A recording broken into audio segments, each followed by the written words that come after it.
Welcome to another Big Game Indicating Dogs Q&A. These Q&As are made up from questions from people who are following the Deer Dog Training Blueprint. If you want to find out more about the Deer Dog Training Blueprint, you can go to biggameindicatingdogs.com. And if you want to find out more about Big Game Indicating Dogs, you can follow us on Big Game Indicating Dogs on Instagram, Facebook, and YouTube. And again, you can go to biggameindicatingdogs.com.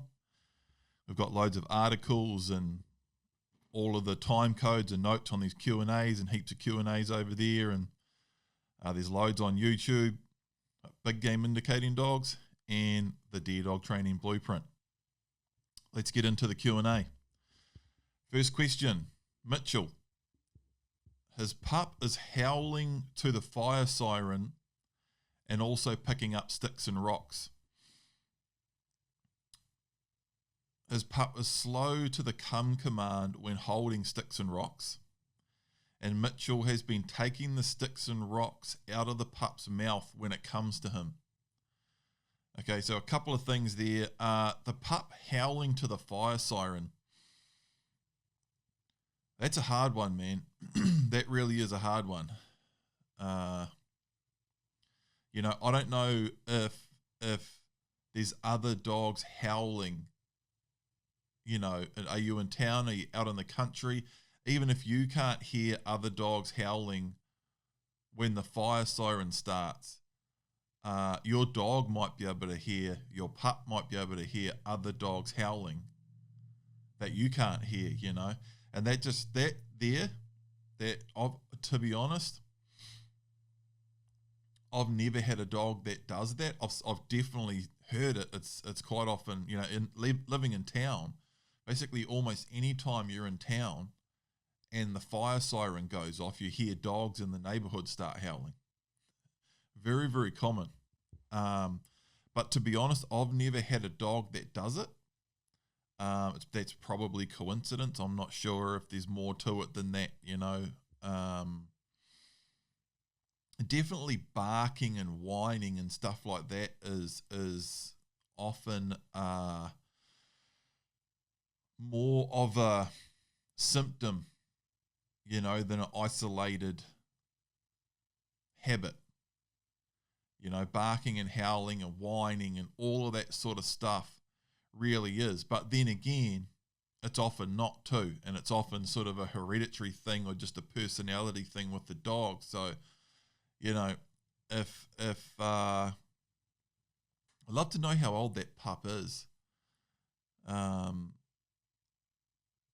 That just strikes me as one of those things that could just be a real personality thing or a trait that a pup or dog has. You are totally out of control of the fire siren, obviously. There's no way of knowing when it's going to go off. I think some of those sirens and things in different towns, it'll go off at 5 o'clock and things like that. I know that at least used to be the way in some small towns. But only a short siren at 5 o'clock, which is kind of weird when you think about it now. But that might be a super old school thing that doesn't even happen anymore. It definitely doesn't happen in Papamoa here. But that strikes me as one of those things like Print whining sometimes. And Print had and still has, almost a perfect case scenario as far as his upbringing and training and the way he was raised and trained, and he's actually got a really lovely natural, sort of quiet, biddable and calm nature as well. And even to with my lifestyle, I sort of work from home and I'm around a lot, and he's hardly ever in the kennel and all that sort of stuff. And he's coming up 6 years old now, and he's always had. I call it like the whining chip. It's like you could put a chip in a computer that makes it do something. Some dogs just have that chip where they just frickin' whine. Fly didn't really have it. Miko doesn't really have it. She hardly ever whines. She's got the barking chip, the guard barking chip. If something moves or something surprises her around home, her instant reaction is to bark and then run out and check what it is, you know. So different dogs have these different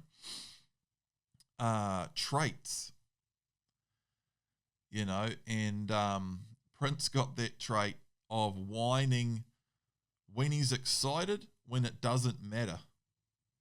You know, he never whines, you know, as when we're sneaking up and getting close to a deer or something like that. He never really whines at the wrong time. He whines, say, after I shoot a deer. You can see it in a couple of my YouTube videos, particularly the later ones on the Paul John Michaels YouTube channel. It's actually a good point. I mean to say that at the start. You can follow me at Paul John Michaels on Instagram, Facebook, and YouTube.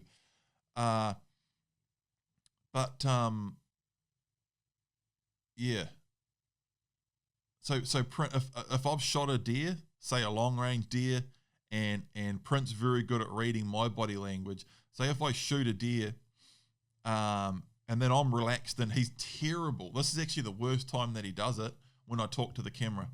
When I'm filming a hunting video and I've got the camera up in front of me and I'm talking to the camera, particularly if I've just shot a deer, and because if it's all intense and I'm sneaking and there could be another deer, even if I shoot a deer and my body language is still telling Print that I'm either trying to shoot it again or trying to shoot another deer, that's, you know, with the one that I've just shot, he won't whine. But as soon as I relax my body language, open the bolt, grab the camera and start talking, and or if I'm walking, well, he doesn't whine when I'm not walking, but if I start talking to the camera, he knows the show's over. Like we're not sneaking, we're not trying to be quiet anymore, and to him, I'm wasting time. He always freaking whines when I talk to the camera, because I'll be there talking to the camera. He just wants to keep moving. That's why he's whining, because he wants to keep moving. And I've growled him for it over and over, and it does have some impact, but and he keeps it to a minimum and only ever does it when it doesn't really matter. But it's very hard, really, really hard to delete that. You know, really freaking hard, man. And some dogs have that whining chip even worse. And they do it in situations where it matters, and it's very difficult to get on top of, you know. And that's something that's unacceptable to me, you know. It's annoying enough with Print. Another dog that had it was Indy, was a heading dog that I had. I got her as a pup when I was shooting goats and trained her up. I sold her at 11 months old, basically just as she was starting to get going really good. She was hunting really well. Had been trained on, you know, by me right from an 8-week-old pup. She was a really freaking cool little dog. And she had the whining chip, man, bad. But again, not when it mattered. And she knew when it didn't matter, and it was like just telling me, let's keep going. Another thing, Print yanking the hair out of deer, plucking deer as soon as we get there, you know. Again, it doesn't really matter. But what I'm saying here is the point I'm trying to get across is there are things that you do get in some dogs and in certain situations that are very freaking hard to get rid of, man. Really hard to deal with and completely get rid of.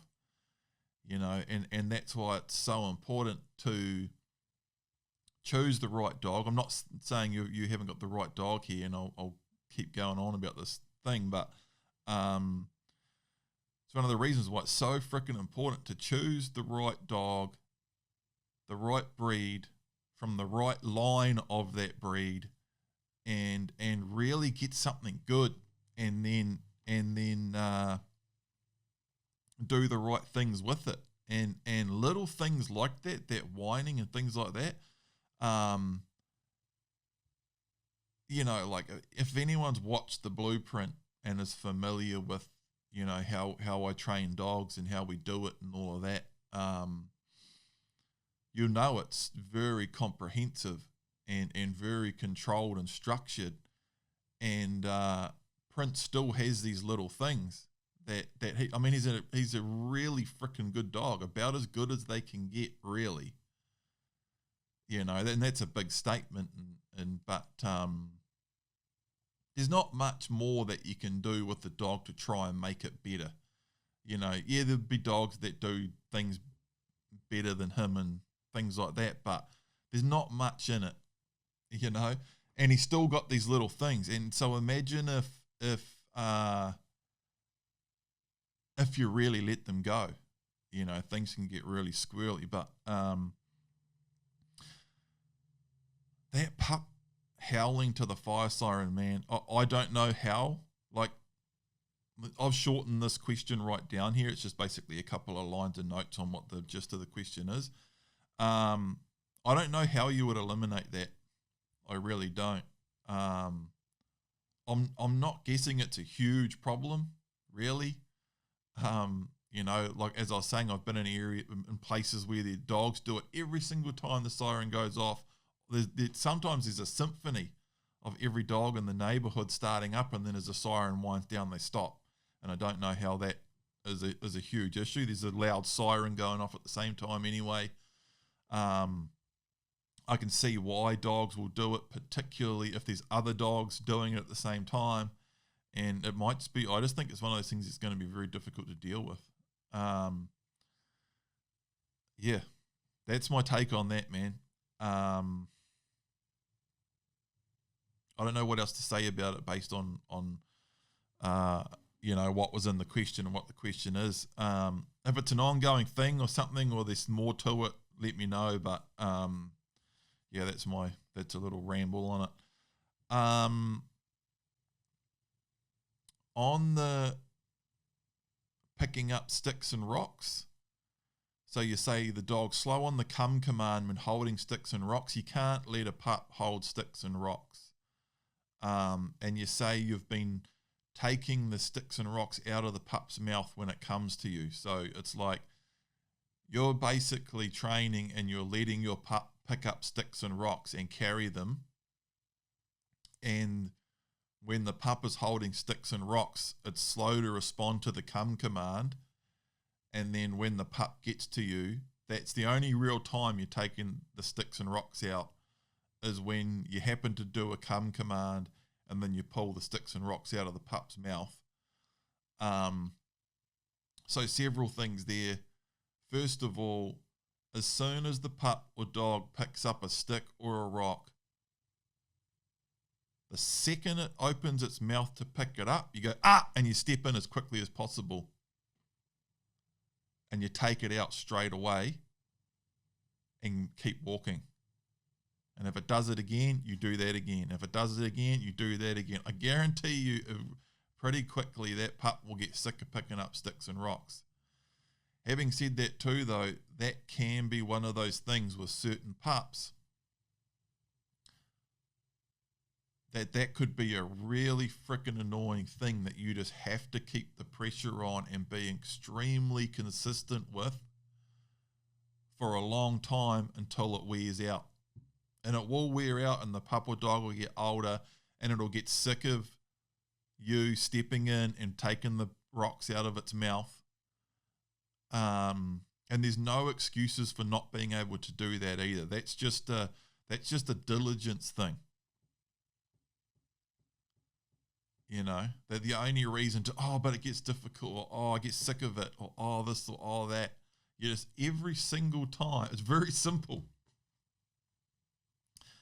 You've got, if it's a pup on the blueprint, you've got it on a long line. If the pup picks up a stick or a rock, instantly, and take fast steps toward, don't run, don't launch, don't just take fast, assertive steps towards the pup, calm, like command of disapproval, instantly, that's marking the fact that it's the rock. Perfect timing. So the second the pup or dog's mouth opens on the rock, so the pressure begins to come on the second they look at the rock or the stick, and the pressure keeps coming on and stays on in the form of you walking towards the pup. If it goes to walk away, perfect, stand on the long line. Now all of a sudden it's been stopped and it's getting a light check on the neck. You're standing on the long line, walk down the long line, standing on it on every step. As soon as you get to the pup, roll its top lip onto its teeth. One hand rolling its top lips onto its teeth, and the other hand is removing the object from the mouth. And the second the object leaves its mouth, let go of the pup, all the pressure comes off and you walk, as in you're carrying on. So you're on a walk, everything's going good, you're doing the occasional drills, everything's perfect, chill, the dog, you're doing it all right, you're walking the same loop every time, so the dog's got a routine, so it knows where it's going, it's looking forward to getting out to the interesting spot and walking further and all that sort of stuff. You're kenneling, you've got all the proper routine, everything's set up, tidy, so the training is a high priority activity for the pup, so it's looking forward to it. Every single time that pup picks up a stick or a rock, it just gets stand on the long line, yanked out of its mouth. As soon as it's out of its mouth, all the pressure comes off and you walk relaxed.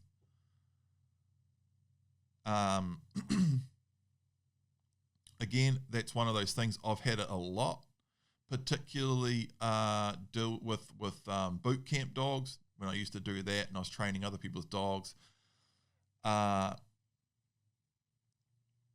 Generally, a lot of those dogs were very, very difficult when they very first turned up.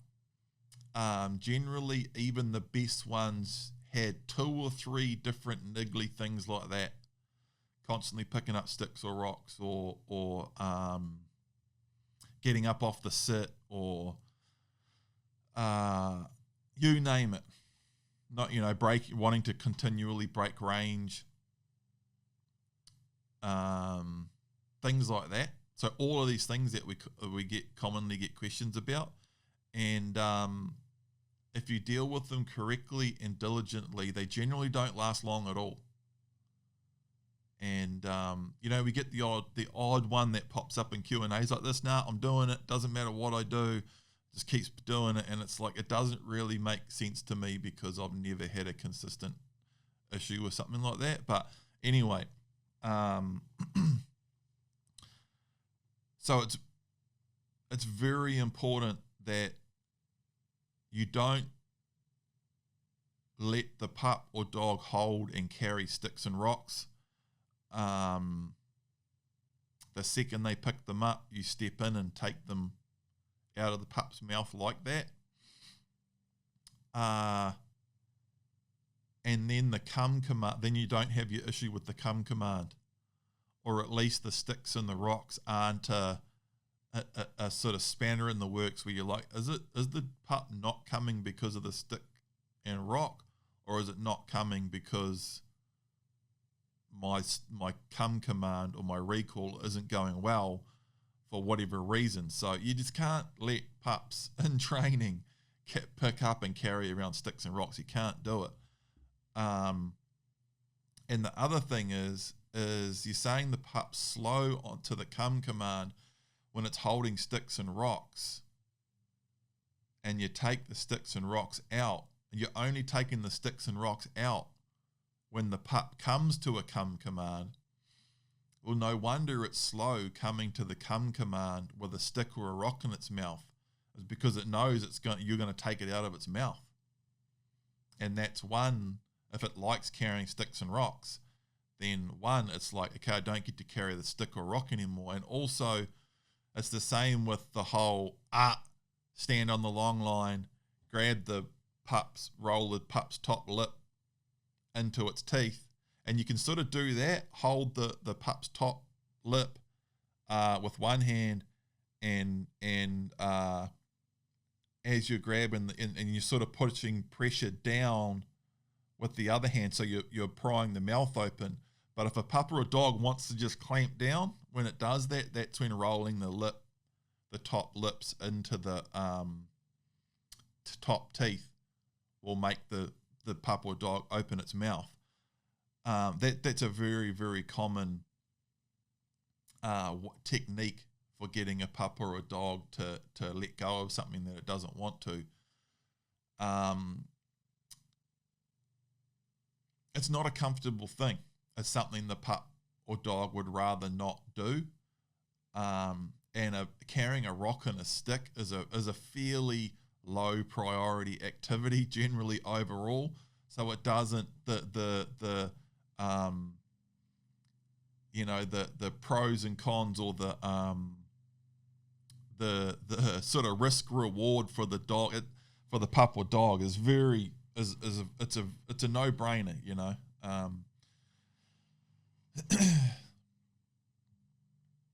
yeah. So,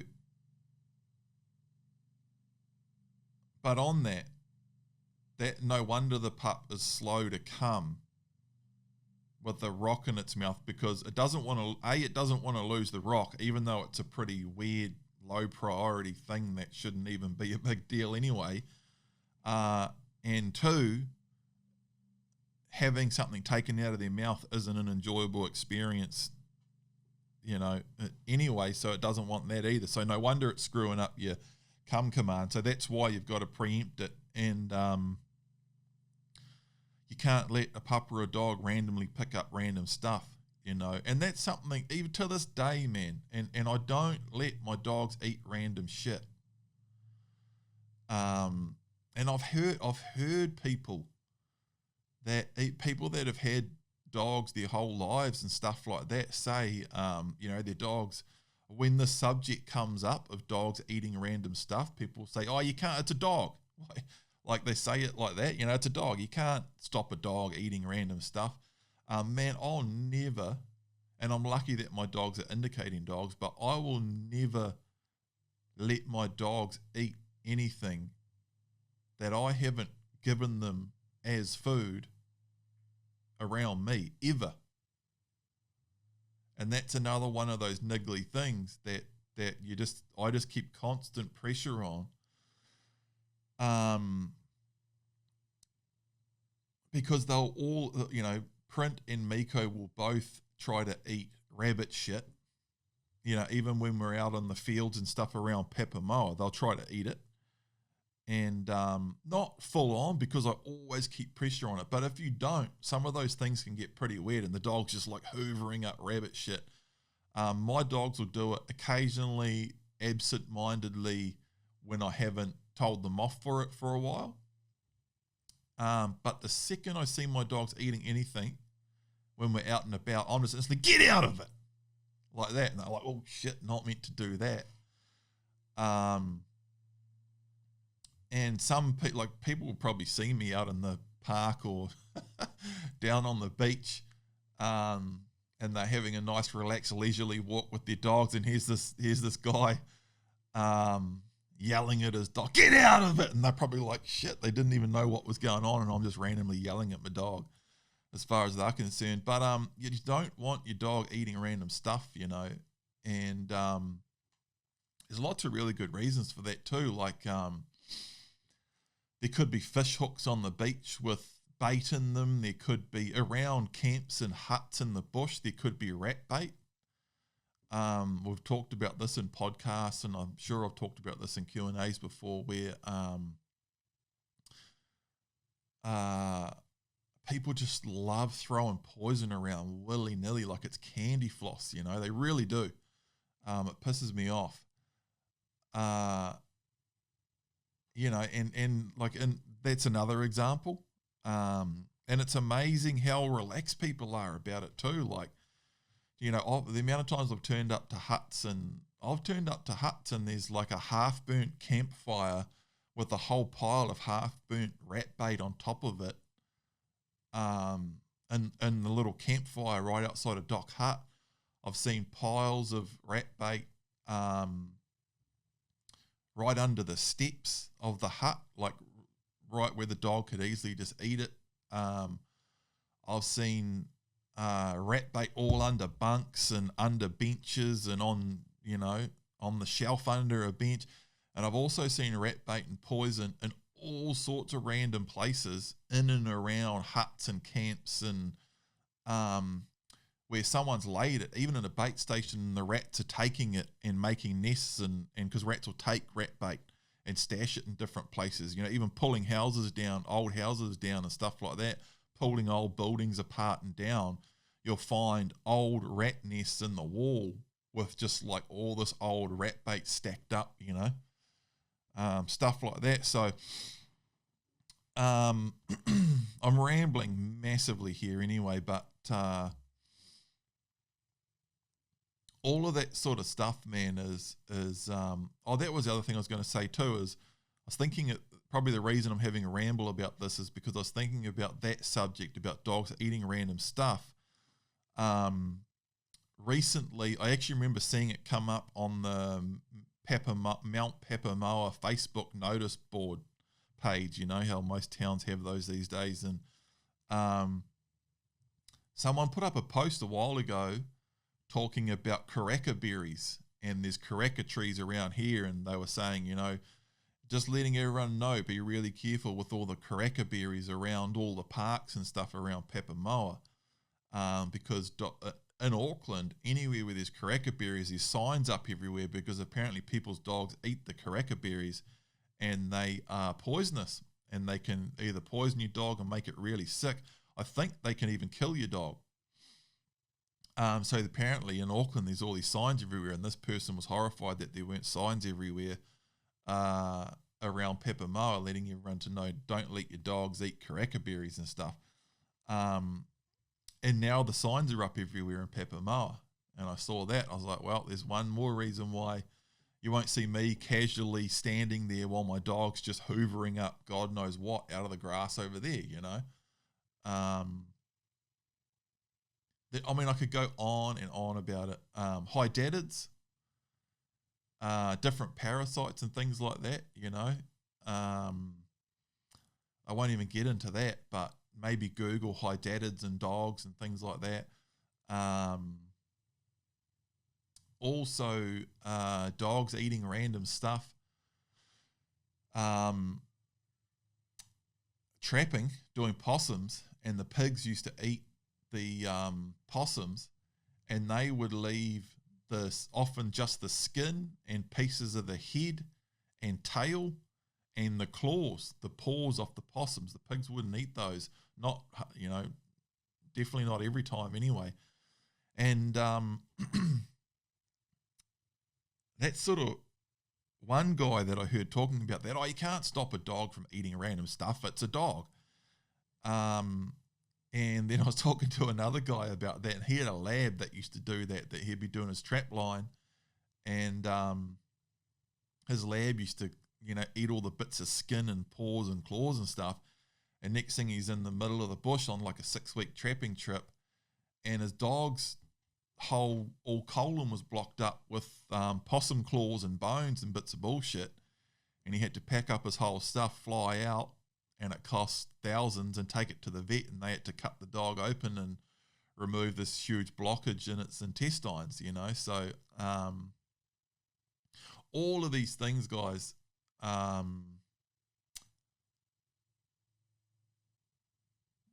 that's why, some of these things that I'm really harsh on and diligent on, it's because I've seen all of these different issues come from them, So, and talking about rambling, it's also one of these things like basically just spent 30 minutes on this, but that's what it takes to cover over some of these things sort of thoroughly in a way that makes sense.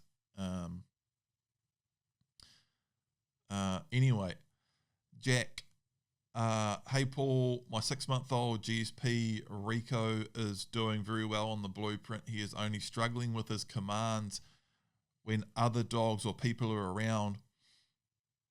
Also, this is gold. Also, when left alone outside, he has teared up the odd shoe, stick, or anything laying around. I'm concerned about what he ingests. And I forgot this was the next question. I'm also concerned about what he suggests, and also it's a pain in the ass. Any tips at all? Cheers, mate. So the first one, hey Paul, my 6-month-old Rico is going well in training. but he's struggling with his commands when other people and dogs are around, and that's what happens. And that's why I know it's difficult in town. It's another diligence thing. You really do have to try, not all the time, and it doesn't have to be, by the time you're 6 months old, you shouldn't have to be in 0-0 distraction environment. Generally a GSP, a 6-month-old GSP, you might have to, that's what I would term as a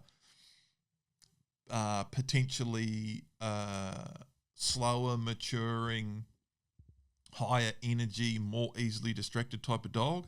That can happen with any breed too, by the way.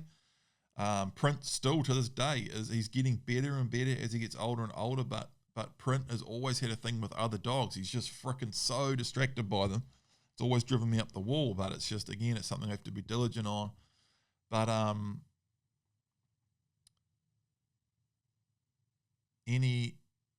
he's struggling with his commands when other dogs or people are around. My advice on that is do whatever you can, do your absolute best to train in as quiet an area as possible at the quietest time as possible, so you can make as good a progress as possible with that pup. And I know it's really difficult sometimes in town. It seems to be even worse at the moment in lockdown. There's just people aren't working, and there's I've noticed it anyway. All throughout different times of the day and during the week and everything, there seems to be people all over the place outside.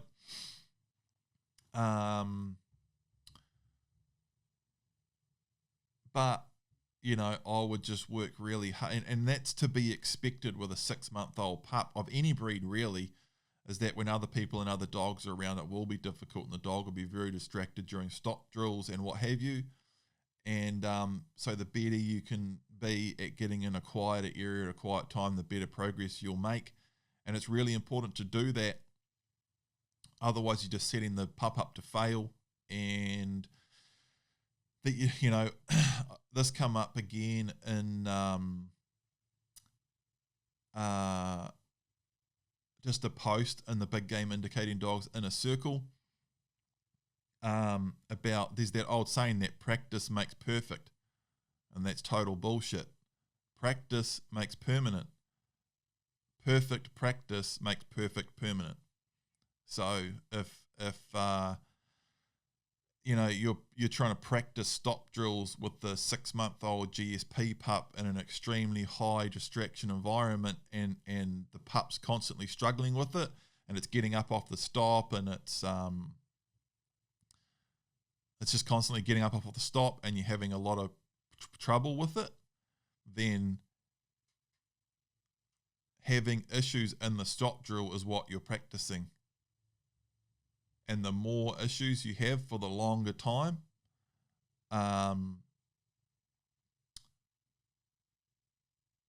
that's what you're imprinting over and over and over. It's not the best example, but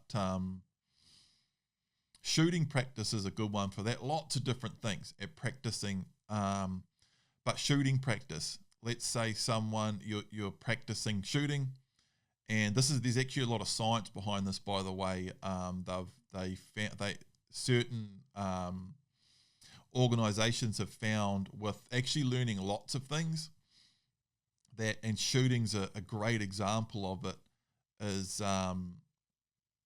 if you are taking people that have never shot before, a whole heap of people that have never shot before, and you stand them way back from small targets and get them to shoot offhand at a target that they can barely hit, and they start missing like crazy right from the start, it takes way longer, and they won't. If you continue down that route, they will never get as good.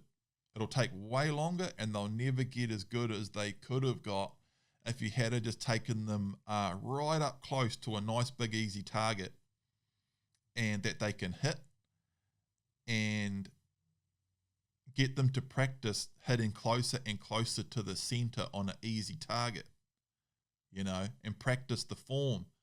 and think about the your form and pulling the trigger properly and all of those sorts of things, and all of a sudden you're calm and relaxed and you're hitting the target, you're hitting it, and just focus on getting better and better. And once you can hit the center of that target very consistently, you move back a bit, not back so far that all of a sudden you're missing 30 or 40% of the time. Move back in increments, and it's a great that's how dog training should be too. And it's this question actually comes up in the next question, funnily enough, and there's a couple in here on this, and it's talking about I think it was the last Q&A, was it, that I talked about straight line dog training. And it's the whole thing, right? The whole blueprint. I go on and on about it, about one of our principles is training for success. And we've got training for success, which is setting the dog up to get it right, not setting the dog up to fail, because the more you set the dog up to fail and the more they fail, there's lots of reasons for it, but that's what they're practicing. It's becoming habit. They're really not that smart. And once they've done a certain thing a certain way, a certain amount of times, they are far more likely to do it that way again in the future. And another one of our principles is training with success. So there's training for success, that's setting the dog up to succeed. And the other thing is so if they're not failing, they're way less likely to fail in the future. If they get it right, and then you can praise them for getting it right, and getting it right's enjoyable, then they're way more likely to want to do it that way in the future too. A big thing in training with success with the indicating dog or any hunting dog is setting the dog up to carry out the hunt in the way in which you want it to carry out the hunt forever. If you can set the dog up to do that the first few times, and it's an enjoyable experience for the dog. You can, if you watch any of my hunting videos with Print, you can see how much he likes hunting, and he gets to the deer and he's stoked and he's climbing all over it and yanking hair out of it. And when Miko comes up to the deer, he's trying to steer her off, and now he loves it. He's freaking totally obsessed with it. That's all he wants to do. It's ridiculous how much that dog wants to do that. And training with success is all of that training in the blueprint leading up to the dog's first hunt is setting the dog up to do it in that way. Staying close, steady, indicating it, not breaking it the shot, not chasing it, all of those things. Once a dog like Print has experienced success several times doing it that way, he's very unlikely to want to try and do it again in another way. I've trained him to do it that way, and then that's training with success. I hope that makes sense. I've trained him to do it that way with everything that we've done in the blueprint, and then the mere fact that is the way he's been successful doing it, that's how he wants to do it, because that's what has brought him success.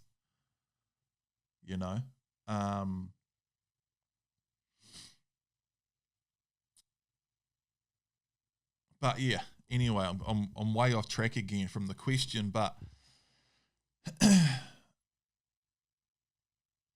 back to Rico, the 6-month-old GSP that's really struggling with his commands when other dogs and people are around. That's why it's so important to get that pup in a situation where he's not too distracted so he can get those drills right quickly. You don't want to be failing over and over and over. There's some contradictions in that. For example, early on with the pup, in the blueprint, we train the stop command young. 6 months old is well past this idea. There can be that phase with some pups that take, Print was one of them, that take longer to learn that stop command, and you just have to stay calm and repeat and repeat and repeat until they get it. 6 months is past that age. You should be getting fairly tidy on short basic stops by that point. We had that other post in the inner circle where a guy, I think the pup was like 4 months old, and yeah, because I think he was on part 2, on the end of part 2, which made the pup 4 months old. It might have been the end of part 4, so the pup was only 6 months old. It was very young. It was like 4 or 5 or 6 months old, and he was saying that my pup learns too fast. We'll go on to the next question because this is it. Also when left alone outside, this is still Jack about Rico. Also when my pup is left alone outside, he has teared up the odd shoe, stick or anything laying around. I'm concerned about what he suggests, and it's also a pain in the ass. Don't leave the pup unattended outside. That's the answer, and going back to all the first half hour of this podcast, you just can't do it, man. It's particularly you leave a 6-month-old GSP unattended in an area where there are shoes and sticks and random stuff laying around, he's going to chew them up. Basically 100%. And all you are doing by putting a 6-month-old pup in that situation where he can chew things up like sticks and shoes and things is you're training him, going back to what I was talking about, perfect practice. Practice doesn't make perfect. Practice makes permanent. You've got to have, and it's actually perfect practice that makes perfect permanent. Then this is a great example of that idea of how ridiculous it is to say practice makes perfect. So if when you leave a 6-month-old GSP pup unattended in an area with shoes and he starts chewing the shoes, you could say, he's practicing not chewing shoes when left alone. You can't keep putting a pup in that situation and expect it to get better at not chewing random stuff. All he's going to do is get better at chewing stuff when he's left alone. So the important thing is to keep that pup or dog in a situation where it's not chewing random stuff. And we do that through kenneling, supervision, and or good, properly designed dog-proof areas.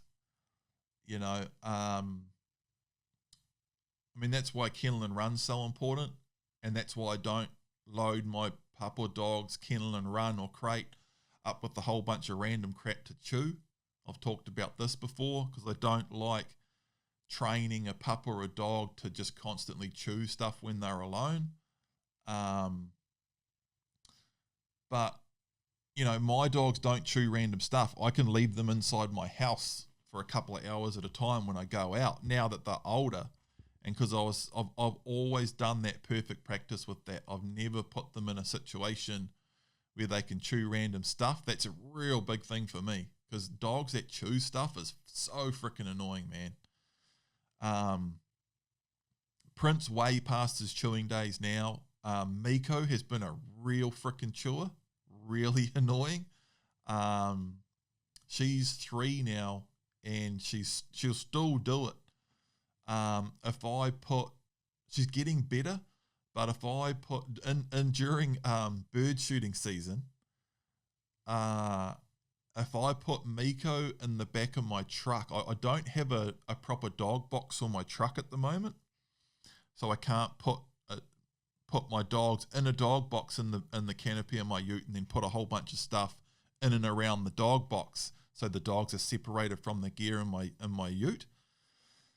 I've since actually brought a big crate that they can both fit in there, and I'm using it inside too because Miko started getting the habit of just being all over the house at night and laying over there and putting dog hair all over there and laying over there and even getting on the couch sometimes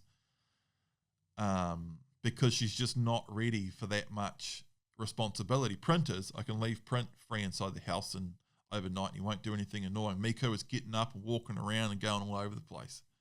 So I had to get a crate to put her inside and just eliminate the issue, you know, and then manage it. And then she slowly, as she gets better at it, she'll get more and more freedom and responsibility. It's another one of our principles. She'll get more and more freedom and responsibility as she's ready to deal with it. She's not ready to deal with that responsibility properly yet. And I'm just teaching bad habits and setting her up to fail by leaving her in that situation. Going back to Miko in the back of the truck with the duck shooting thing,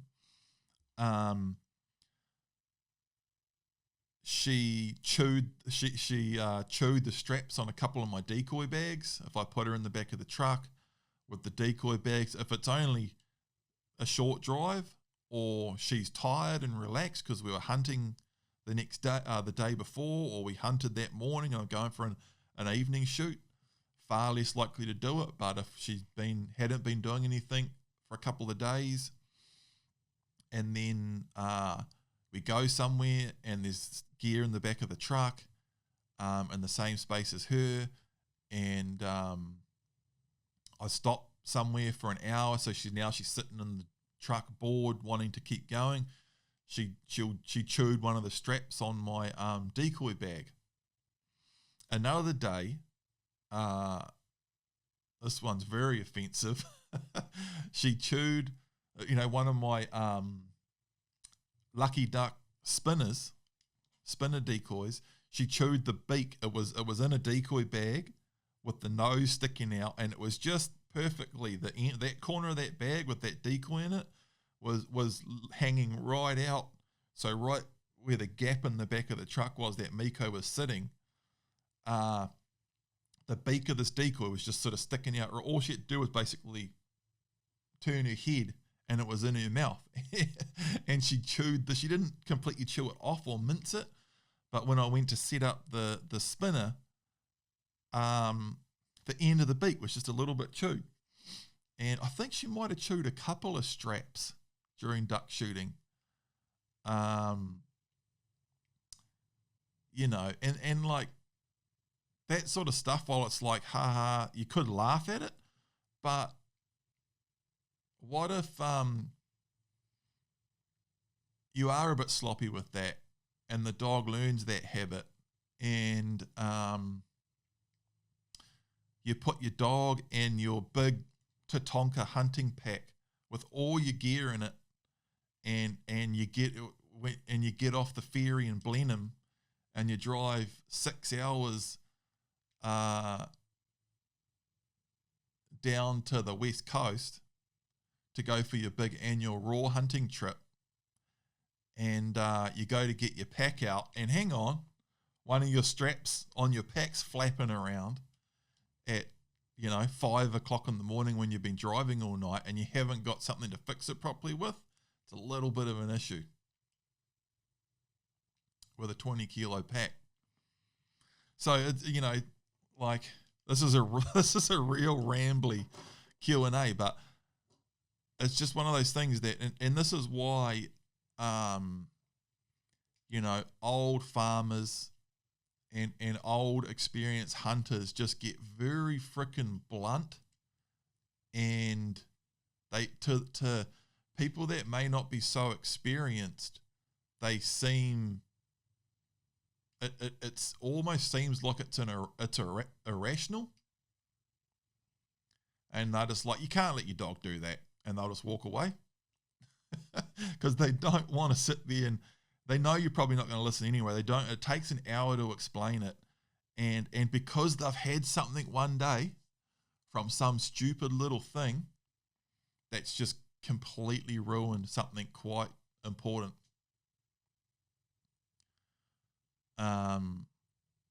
And you know, that's why all these little things, man, are actually freaking important. And you know, so because people do, like, on that whole thing, like, and I'll say, you can't leave your 6-month-old pup out of the kennel. You can't do it unless it's the right area. And some people were just shocked by that. Like, you're telling me I can't leave my dog outside of my section? It just seems ridiculous to some people. But to a lot of other people, it seems it is ridiculous that you would do that. So yeah, you can't, and that's why kenneling. So it's all in the blueprint too, you know. And there's big talks in there about all of this. You can't leave a 6-month-old pup unsupervised, you know, and that's why it's in the blueprint. If you've with a 6-month-old dog and you haven't watched ahead, you'll see once we get to that point where I start bringing Print inside once he's ready to come inside. There's more on this in the Palmico Dog Guide too. Where we start bringing dogs inside earlier. We start them off inside in the crate. And there's more on this later on in the blueprint when we start talking about freedom sessions and things like that. I think actually freedom sessions are very early in the blueprint now. We made that update there, but yeah, you get the point.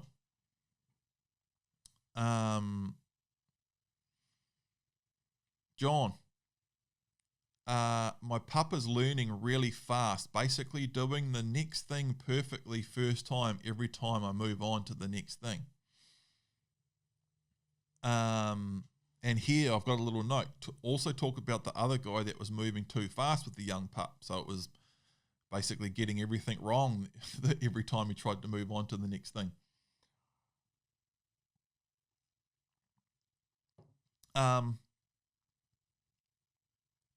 My notes on this is that's basically how it should be. You should never test a pup or a dog in the 2-week rule. So the pup learning really fast and basically doing the next thing perfectly the first time I do it, that's actually perfect. That's perfect, man. And that's how a really good dog training system is designed. Retriever training is a really good example of that. This is basically never going to happen. This could be arguable, by the way, as crazy as it sounds. But a perfect retriever training system and the perfect sort of, arguably, the perfect path for a retriever through like a massive 12 or 18 or 24-month retriever training system would be that pup or dog never fails on a retrieve. If you could do that, go from retrieving very light and close dummies in a very easy environment perfectly every time, and you go right on through all of your sides and back and then water and obstacles and long grass, like there's a million things. If you can take all of those steps, so you never want to go from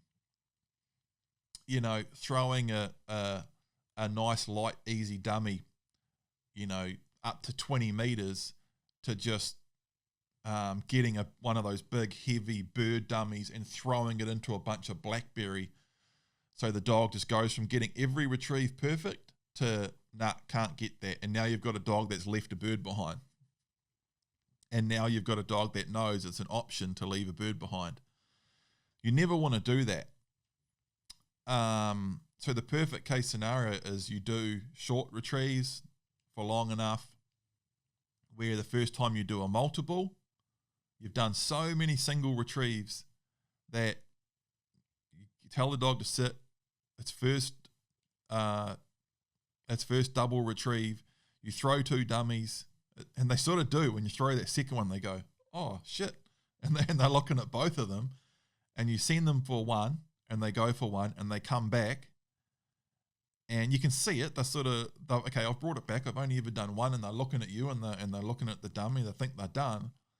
But then you turn back out, and you've sent the dog, and this is all part of training it to this point, and you've sent the dog so many times that when you just look back out, the dog looks back out, and it remembers that second dummy you just threw, and you say, give your go command, your retrieve command, and sometimes they sort of pause, think about it for half a second, but they just go, man, and run out and pick it up and bring it back. And it's like, oh no, my pup's learning too fast. Like, I need to do something different to make it start making mistakes or something. No, you don't. That's perfect dog training, is that the pup basically gets it right every time. Look, most of the pretty much, if not the whole blueprint's basically like that. Print doesn't really struggle much at all with any of the next steps all the way through, and that's the whole idea.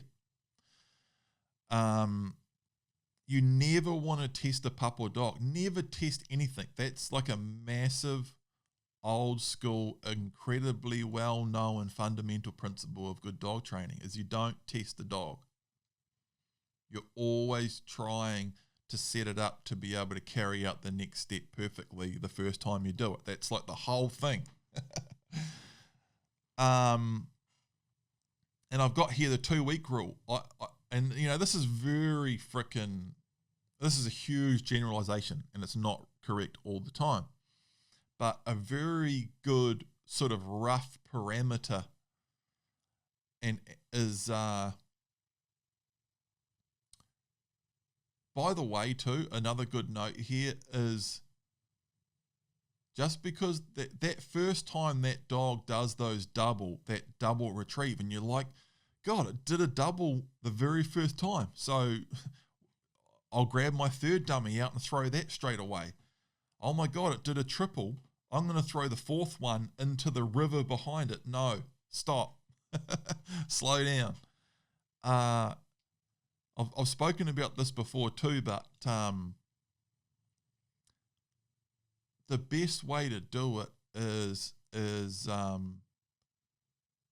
the first time that dog does those doubles, all of a sudden they're all excited and they come back and you throw 2 out again, and you send them for one and you send them for the other, and they come back, and the dog, you can see the dogs, how stoked the dog is because it's something new. And after a while you start doing that, and then you do doubles over and over and over, different situations, go to different places, don't do too many of them. You always want the dog to be keen on the last double retrieve. And if we come back to the blueprint training instead of me sort of using bird dog training as an example, you can see that in the sit commands too. Say it's a stop drill, or range, or skin work, you know, or increasing distraction on the stop.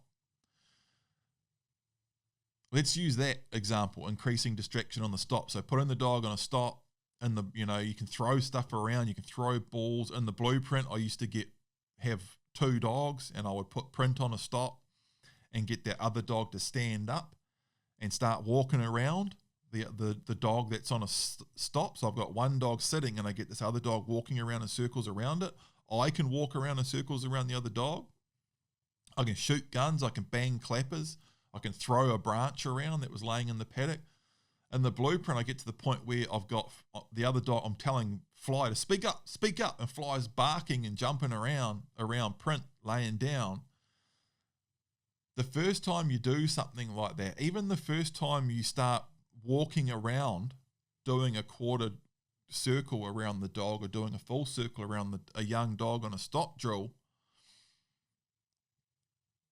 the first time you do that quarter circle, as soon as you walk, the pup or dog's like, man, their head pops up and they're tense and they're right on the edge of getting up because they're like, what the hell, he's moving.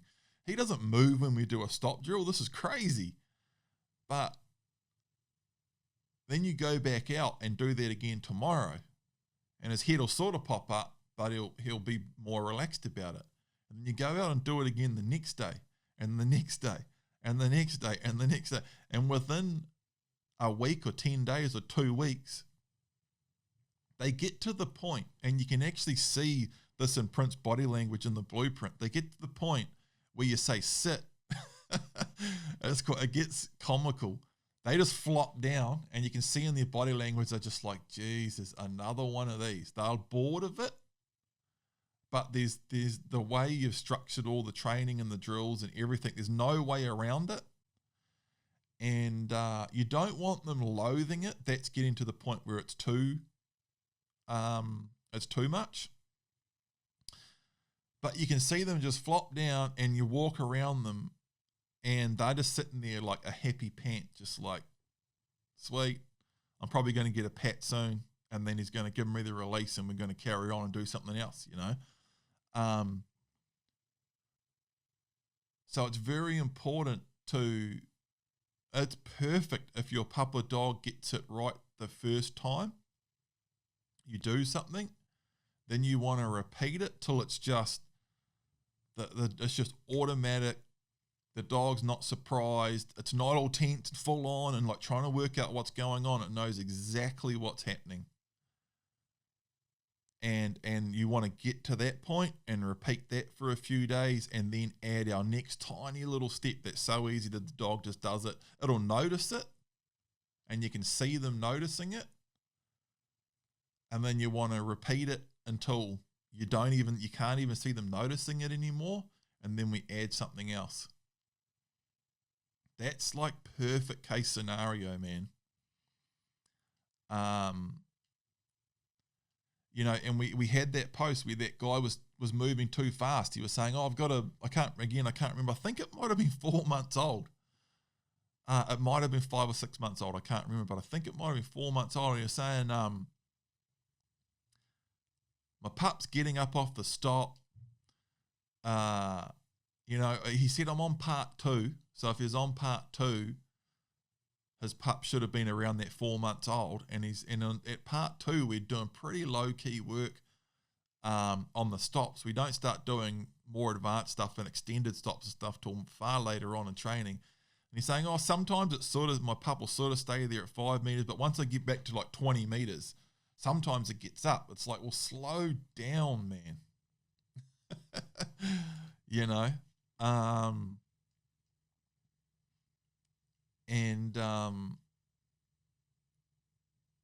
But it's always a balance, because you don't want to move too slow either, or put too much pressure on the dog, so the dog's getting sick of it and starting to rebel and wanting to bite or nip or start to get really annoyed with it.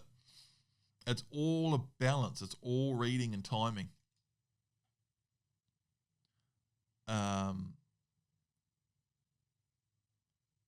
But yeah, that's how it should be, man. The pup or the dog should do it.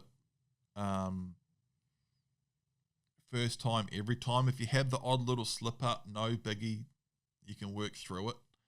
And the steps, each step is small enough, so if the pup doesn't do it perfectly, you should be able to, correct it. Hang on, bring it back, do it again. Practice it 2 or 3. You can practice and get it wrong a couple of times, but you don't want to put a dog in a situation where you're constantly stuffing up over and over and over. Otherwise, things are getting messy and you're ingraining issues. You know, and going back to that shooting example, that's what they found happened. If you bring someone right up close to the target and they can just hit it every time, all of a sudden they are relaxed, their adrenaline's down, everything's fine, and they can just concentrate on getting better and better.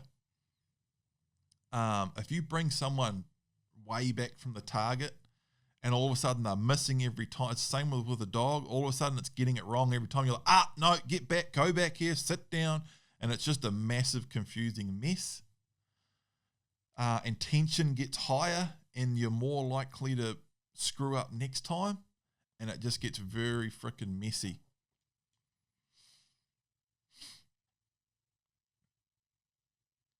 Peter. Most of my hunting areas have Dharma wallaby when doing non-target species aversion training. Is it best to use a possum one day and a wallaby the next, and then alternate days, or can you do both together? Also, I often shoot wallabies that I see when heading out of the bush. And once aversion training is done, I guess this would be a no-no, as I would be teaching the dog we want to shoot wallabies. I would do, as far as how you should do the non-target species aversion training, I would do exactly what you said, and talking about breaking it down into steps and things. I would alternate. I would use, say, a possum one day, then the wallaby the next day, and then alternate a couple of days. And then I'd probably also do a couple of days where I have both. Once you've done just one and then just the other, and you've done that a few times, and the dog starts to show you that, okay, it knows that we're not interested in those two things, then I would probably set up a day where I had them both together, not right next to each other, but I'd set up a little course. I'd have a possum set up in one bit, and then 10 or 15 metres on or around the other side of the house, I'd have my wallaby there as well. And so the dog, just a bit more better practice, and just add that one more simple layer. That's how I would do it. It's probably not a huge deal, but you're best to do it a few times, so you may as well do something like that. With shooting wallabies on the way out of the bush, in an ideal world, you wouldn't shoot wallabies with that dog present if you don't want it to target and indicate wallabies. That would 100% be the best way to do it by far. I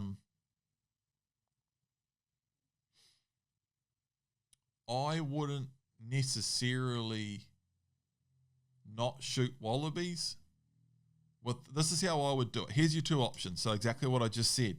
100%. If you strictly do not want your dog indicating wallabies, do your non-target species aversion training with wallabies and never shoot a wallaby with that dog there. However, if I had a dog that, an indicating dog, big game indicating dog, I definitely wouldn't shoot wallabies over it early. I'd want to shoot a good handful of deer over that dog, get the dog going good on deer. I would also want to get the dog going good on deer and also do a couple of hunts, in an area where there are wallabies, and pull the dog away from them, like be hunting, walking through the bush, wallabies run away, and just turn the dog away from them and keep going. And preferably shoot a couple of deer in an area where there's wallabies, pulling the dog off wallabies and only shooting the deer. I'd get a little bit down the track on it with that dog. And, if I wanted to consistently target deer in an area with quite a few wallabies in it, I wouldn't want my dog indicating wallabies. But what I potentially would do, and not be too stressed out about it, and what I have done with my own dogs, I haven't really done this with print. No, I haven't. But what I would do, this is what I would do personally, wouldn't have a huge problem with it, but it's less than ideal, is if for whatever reason I wanted to have that big game indicating dog that didn't indicate wallabies, but for whatever reason I actually really did want to shoot wallabies on the way out of some hunts, I'd do exactly what I just said. I'd shoot a few deer over the dog. I'd do a few hunts where I'm pulling it away from wallabies, and that dog is getting to the point where it's noticeably like seeing a wallaby and maybe even looking at it, paying a bit of attention to it close by, but then walking past it. You're like, okay, I've got this dog to the point where it's not necessarily obsessed with wallabies. Then I'd go on a deer hunt, might have shot a deer, might not have shot a deer. On the way back, You're saying you want also I often shoot any wallabies that I see when heading out of the bush. When doing that, I'd put the dog in behind. I'd shoot wallabies however I wanted to shoot them. When approaching the wallaby, if you wanted to go over and check if it was dead, or if you were going to take some meat for dog tucker, or you're going to sell them for pet food, or whatever you're going to do, any attention my dog paid to the wallaby, I'd just say, get out of it. Like, that wallaby's got nothing to do with the dog. The dog's not meant to have anything to do with the wallaby. So the dog's in behind at heel. I don't let the dog sniff it. I don't put the dog in front to help me find it. If the dog tries to sniff the wallaby or lick it, it's get out of it. It's not yours, nothing to do with you, not your job. If you were consistent with that, I think that would work well. However, it's definitely arguable that could potentially cause you problems. But I know for a fact you could do that and not have serious problems. You know, I've done it in the past with dogs that have been deer dogs, and then they've been with me when I'm shooting possums, rabbits, things like that. You can do it, but it's not ideal. Yeah, that's my take on that. But super short answer, man. Honestly, I'd do it. I'd do it with print, and I don't think it'd be a huge drama as long as you were pretty. Exactly like I said, he has nothing to do with that frickin' wallaby. Get out of it. But I would want that previous experience first. That whole first exposure thing. Once I had him going on the deer, he knew what his job is. I was turning him away from wallabies. Then I would introduce it like that later on. And I don't think it'd be a huge issue. Scott, I'm thinking of trapping possums and also shooting goats, which I can mince whole for dog food. Will feeding my dog possum and goat meat now affect non-target species later on? Pretty similar answer to this.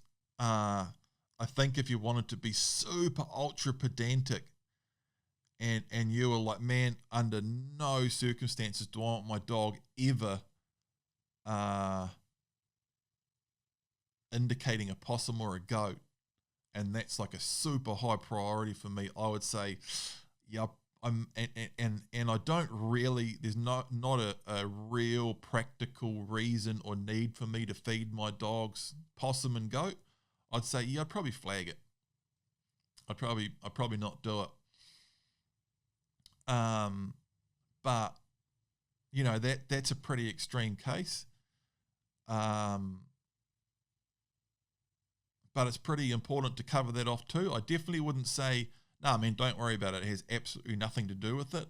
If you feed your dog possum and goat consistently, and then one day you're out in the bush and it smells a possum or a goat, it's definitely going to be more likely to show interest to that scent.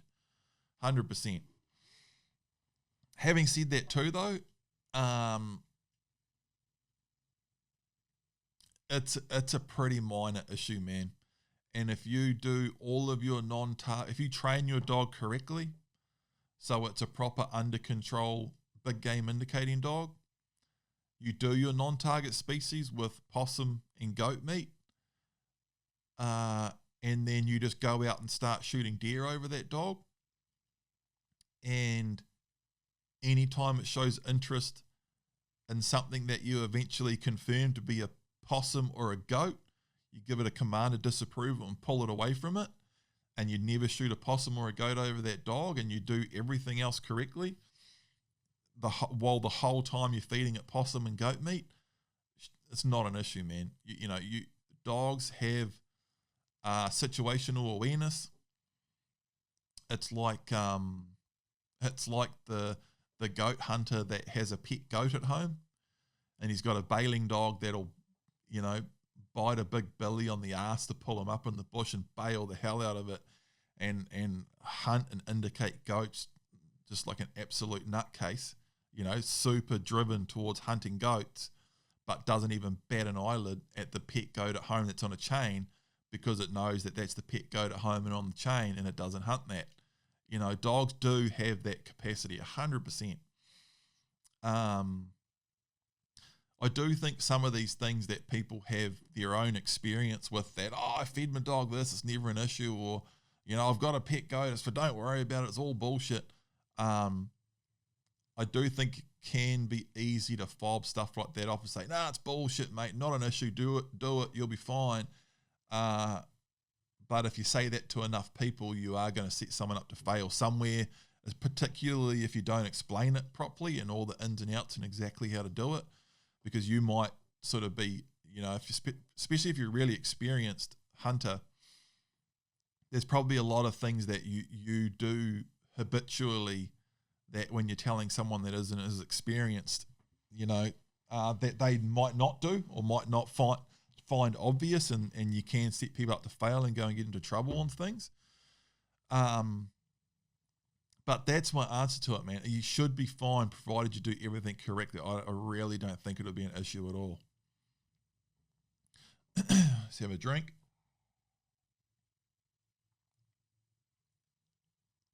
John. Gilly is coming along well. I live in a busy town, Victoria, BC, Canada. Welcome from Canada. I have a 3-month-old wire hair pointing griffin. I'll put him on a sit, and he's just happy to sit and watch birds or traffic. He's very good in the woods, but very non-attentive. He's so relaxed on a sit, that's good. He's so relaxed on a sit, a good thing, but I could wait 1 to 2 minutes for eye contact. I've been making squeaking noises at him, but I'm thinking this is a bad idea. Any help? Yeah, so I get exactly what's going on. You know, and I've seen that when the pup or dog, you know, different personalities and different ways of learning. I've seen it when a pup or dog, and it's hard case to see, they learn the sit very well, and they're very happy and relaxed on the sit, and they'll just plonk their bum down and they're just sitting there like nothing's going on, but you can't get that eye contact. I'm pretty sure this is covered in the blueprint too, but usually a very fail-proof way of getting eye contact from a pup or a dog on a stop drill is for you to move. If you stand still, or if you've done your circling in the stop drill, you know, we start doing the quarter turns and the half circles and then the full circles and all of that, breaking up all the patterns properly. Sometimes the pup or dog can get pretty relaxed with you walking around too, if you always do it with a certain body language and a certain pace. But generally when you break the pattern, the pup will look up.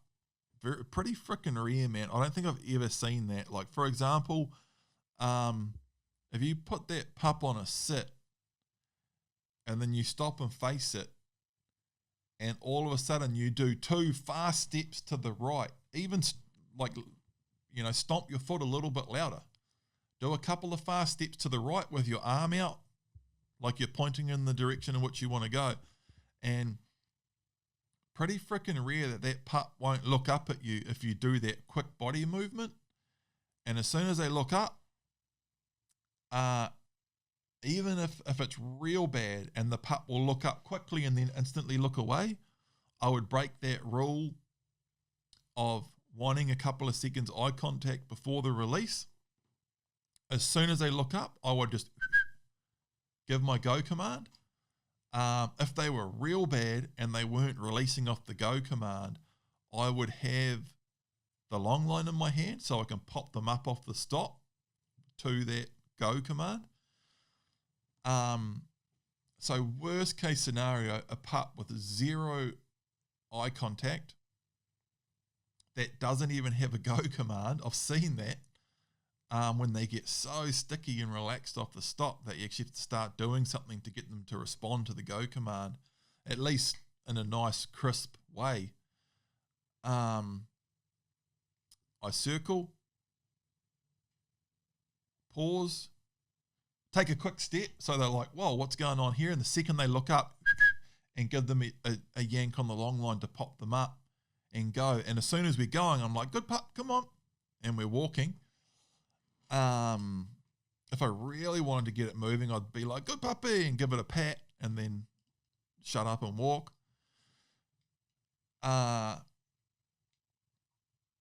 Again, one of these things, I've seen it a lot, but if you do everything correctly, you should be able to push past it really quickly.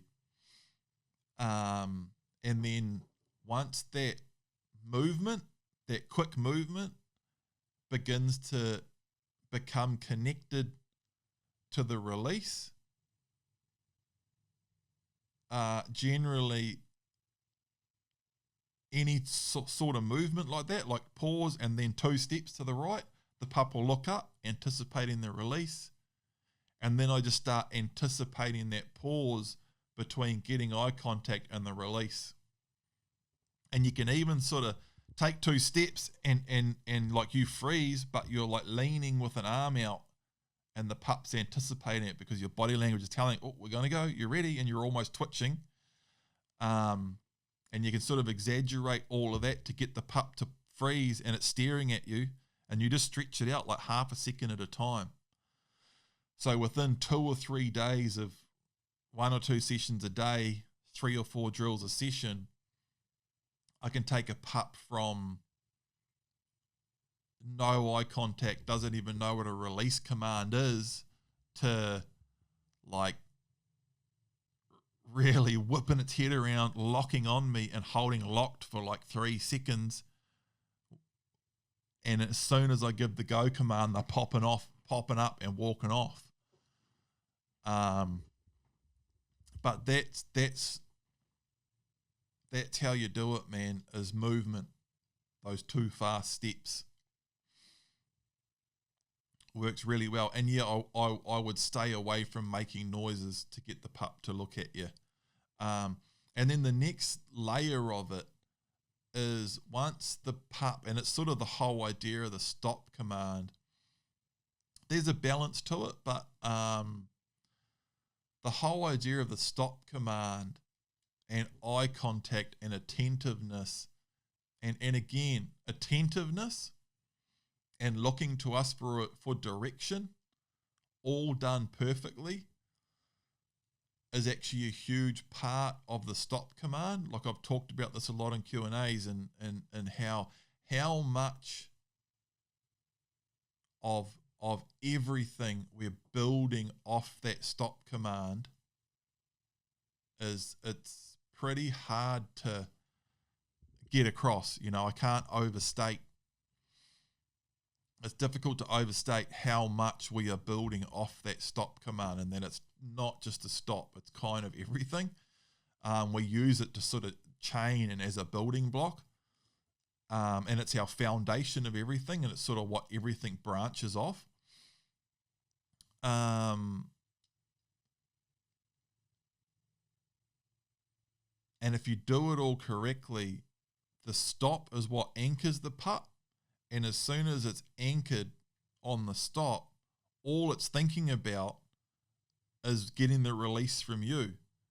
And you can kind of get them to the point where you're walking around in circles and they're just almost like their heads on a swivel, just watching you walk around in circles, waiting for that release.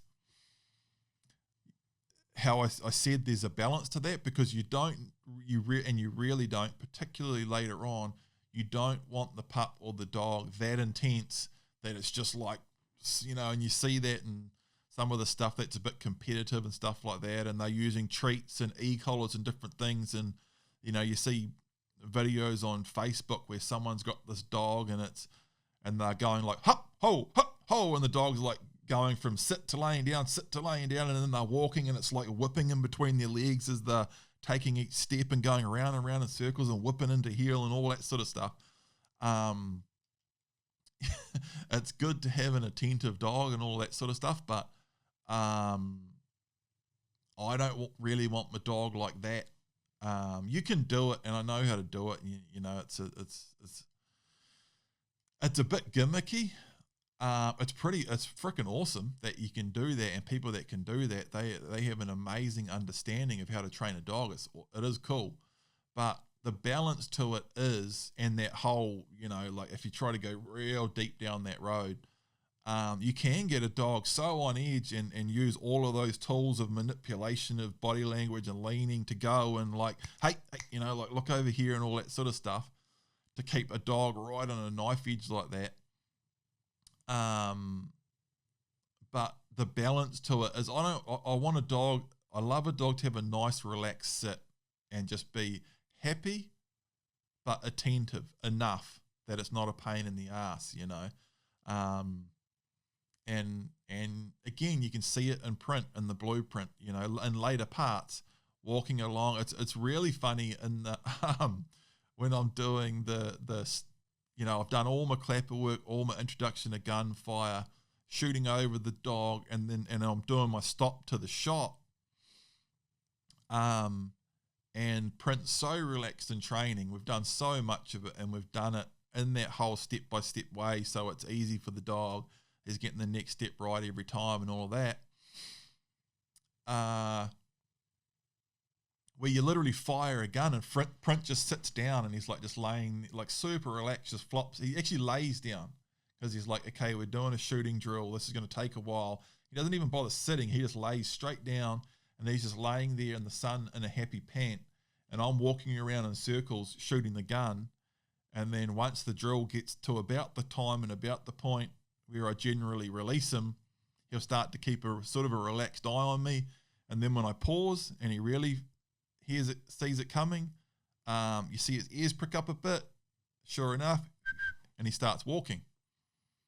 So there is a real balance to that. I don't want my dog looking like that full-on dog in that Facebook video with 3 million views, just like on a knife edge the whole time. There's a balance to everything.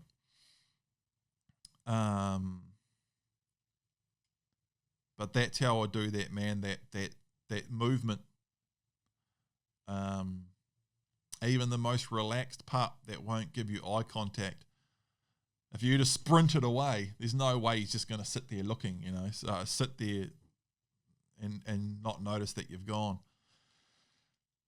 George, hi Paul, my dog Jack, who is 18 months old, is trained up now in hunting. I might be getting a new pup in a few weeks and still want to be able to take him when I go out to train this new one. Will that affect, my training of the new pup? What should I be telling him to do when I'm training the new pup? Will she be too distracted having him around in the early stages? I don't want to leave him at home. Super long story short, you can't take an older dog out. You can't take an 18-month-old dog out at the same time that you're training a young pup. You can't. And I mean, I don't directly say in the blueprint, like, hey, if you've got 2 dogs, don't try to take your older dog out while you're training the young pup. But I say over and over, very important to be in a particularly early on when the pup's real young, zero distraction, man. Zero distraction environment. We do the first 4 weeks without leaving the house, without leaving your section, so, or your backyard.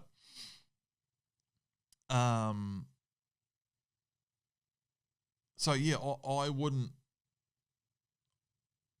And again, like, just look at what I'm doing with Print. I've got other dogs at the time. I had heaps of dogs around while I was training Print.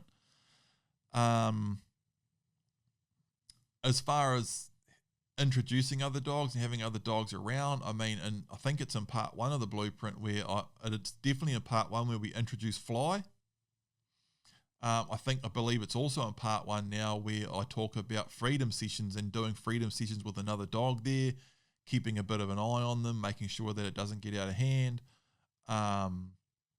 making sure they don't start digging holes and chewing stuff up. That's why I talk about, particularly early on, your first freedom sessions, you want to leave the pup either alone or with another older dog that you know isn't going to be a nutcase around it, or teach it bad habits. You want to leave those two dogs, the pup and the dog, alone in a good, safe, dog-proof area.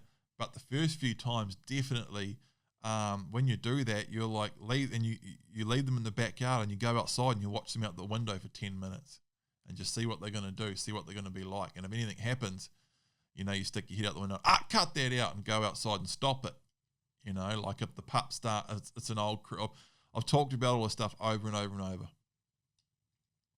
And so many different podcasts. I've done the big 40-minute rants on it and stuff, but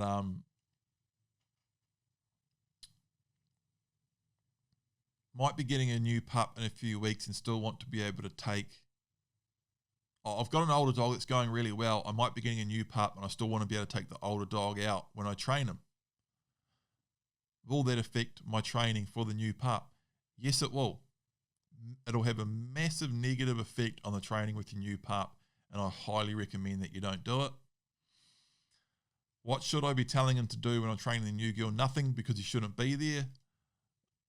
Will she be too distracted having him around in the early stages? Yes, she definitely will be. And I don't want to leave the dog at home. I don't want to leave the other dog at home. Well, I don't know what I can tell you about that, you know. I don't want to do lots of things, but I still have to do them.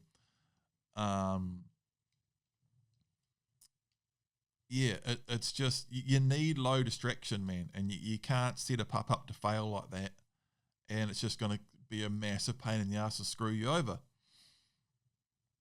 You know, to have a really good, well-trained dog, it doesn't just happen out of nowhere. It actually takes discipline and work a little bit, and it's not heaps either, you know. It's not. But it does take a bit of discipline and work, and you can't take both dogs out at the same time. However, and man, the time will go way faster than you think. You know, I tell you what you can do though. If you've already got a dog that's trained on the blueprint, it's 18 months old, it's trained up now and hunting.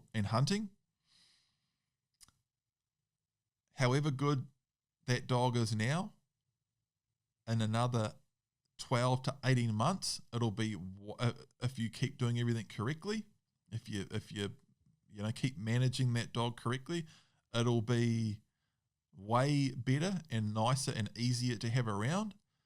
If you're getting another pup and you're diligent with that and you train it correctly and you manage everything correctly, in a year or 18 months time, you'll have a 3-year-old dog that's cranking. You'll have a 12 or 18-month-old pup or dog that's hunting well now too. You'll be able to hunt them both together, and you'll be in a position where I am with Print and Miko, where now I've got 2 dogs that are basically a unit as one, and I can hunt them together. One goes in behind, one goes out in front. When I take them for a walk, I've literally got a leash. I've got a long line. I take a piece of long line rope about 2.5, 3 meters long, and I tie 2 loops. I tie a loop in each end, and then I double it over and tie an overhand knot on the fold. So now I've got a leash that's about 1 meter long, with one big loop for a handle and 2 long line end and a long line end on 2 sides. So I can put the long line ends over each dog's neck, and I've got them on one handle. So I've got one handle with 2 short long lines coming off it, and that just goes in my pocket. And when I cross the road here, to get down onto the beach or to go out to the parks and stuff, I put my dogs on that, and I walk them around as one. I can ride my e-bike all through Papamoa with them on the leash. And then when I get to the parks and stuff, I can just let them into, areas where I can have them running around and it's safe away from the roads. I I can let them off and they run around. I take them up and down the beach with no leash on, through all the people and other dogs and everything, fly them in and out of the bush in helicopters and all of that. Like it's, and I've got them for, Prince, coming up 5. He's 5, coming up 6. I keep losing track. It's crazy how fast it's going. Miko's over 3. But it's a pretty epic thing to have, man. It really is. And I know it's like, it can be a bit daunting. Like, Jesus, I've just finished training this last dog. That felt like quite a bit of work. I've got to start this new pup. I've got to keep managing my other dog. If he's only 18 months old, he's still going to need quite a bit of work too. Or at least, a good walk a day. And you've got to do that without screwing him up and undoing all of the, some of the good work that you've already done. So it does, man. It takes a bit of work, but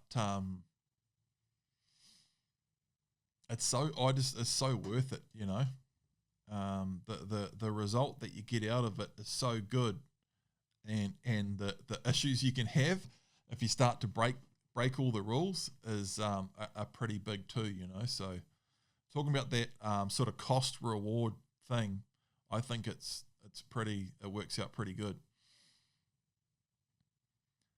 Michael, hey Paul, just at the stage of taking my dog out in the bush a bit, but yet to begin any scenting work. When in the bush, no pigs or deer in the area, he'll spend a lot of time scenting the ground and generally smelling things along the track edge as we walk. Given this is a big part of the end goal, I'm reluctant to move him along too fast,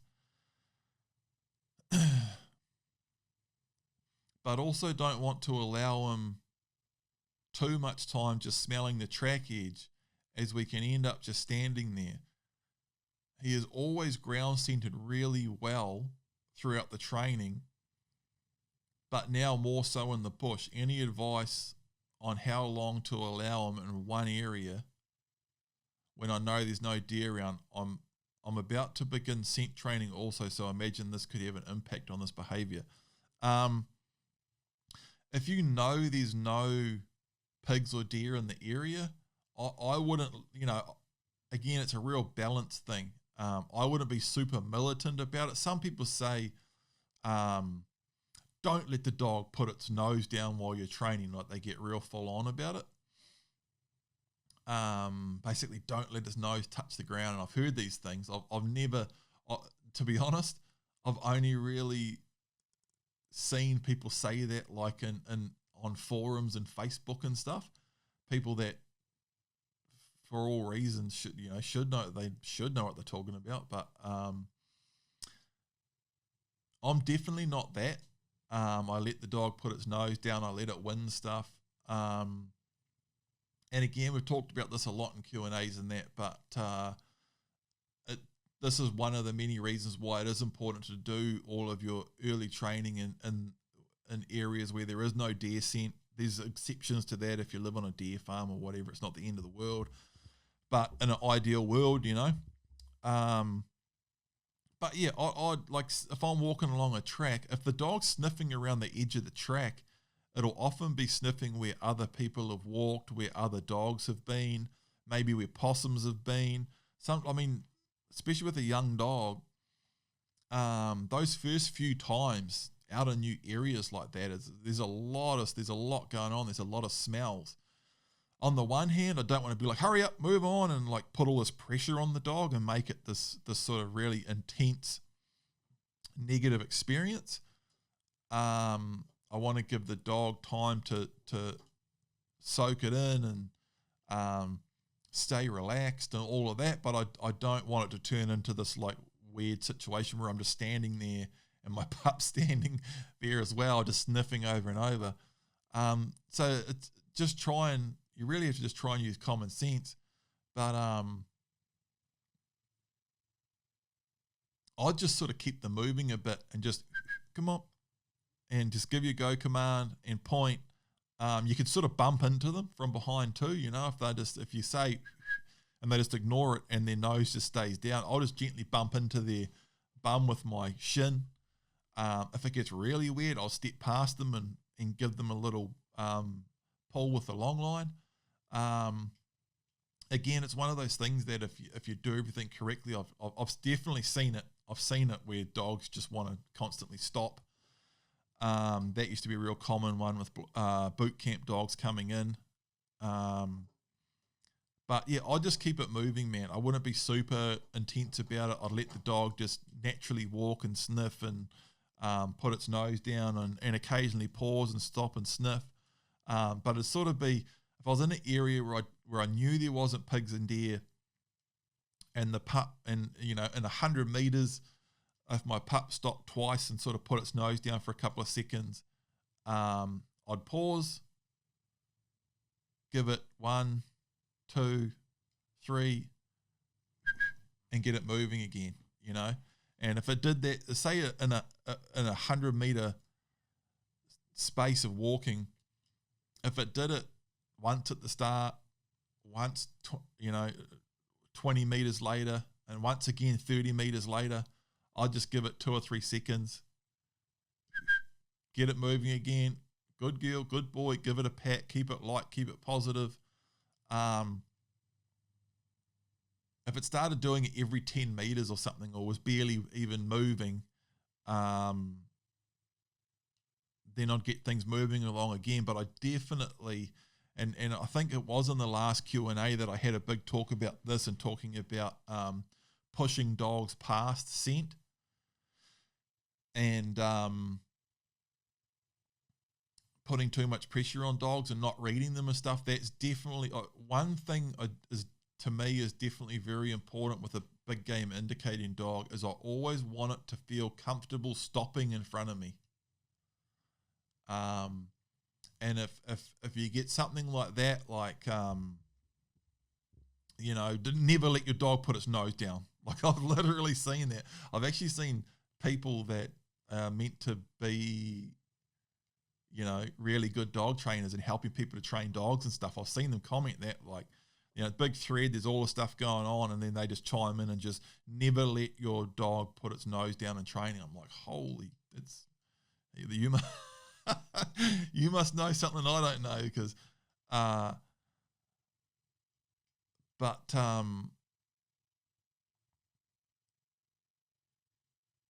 if you go, I think it's in the last Q&A, I had that big talk and told that story about seeing my lab. She was getting pulled along by my mate that was in front just marching, and she was getting pushed along by me walking behind her, and she was sandwiched in between the two of us, and I saw her put her nose down, do like a quarter turn of the head, and she was sort of, you could see her brain wanting to go that way, but then she was just sort of getting pulled along, and we kept walking.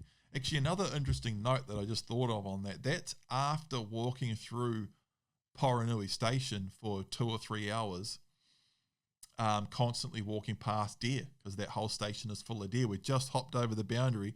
We just walked past God knows how many deer. And I still saw her, like, probably because it was wounded, smell that one and think about wanting to go that way. And I pulled her back and we went that way. You also get people that say, oh, my dog doesn't really track. Don't know why. And it's because you've pushed it, you could have screwed it up right from a pup or something like that. Or you could have pushed it past its first few deer. It's so freaking easy to get some really important basic fundamental stuff really wrong and really screw a dog up. It really is. So just common sense on that one, man. And I definitely don't want to eliminate. I always want my dog to be comfortable to stop and know that within reason. Then I don't. So that doesn't mean that you stand next to the track for 20 minutes while the pup just goes round and round in circles in one spot where there's no deer anyway. So I guess I'm basically trying to keep the pup moving as well as I can without getting it to the point where it doesn't think it can stop even when something's really interesting. which when you think about it, balanced out with the scent work that we do later on and all that, that's never really going to happen anyway. But still, just common sense, and I never want to get a pup or dog in a situation where it's like where it thinks it can't put its nose down around me. Yeah. That's it. Sweet guys, that's it for this Q&A. Thanks to everyone who signed up to the Deer Dog Training Blueprint. Remember, if you want to check that out, you can go to biggameindicatingdogs.com. If you want to find out more about the blueprint and big game indicating dogs, you can follow us, check out videos, photos, posts at Big Game Indicating Dogs on Instagram, Facebook, and YouTube. You can check out my own personal Instagram and Facebook at Paul John Michaels on Instagram and Facebook. And I also have my own separate YouTube channel with some hunting videos where I'm using the Big Game Indicating Dogs as well. There's also some cool hunting videos on Big Game Indicating Dogs YouTube channel and my personal YouTube channel, Paul John Michaels on YouTube. Thanks everybody, and we'll see you next time.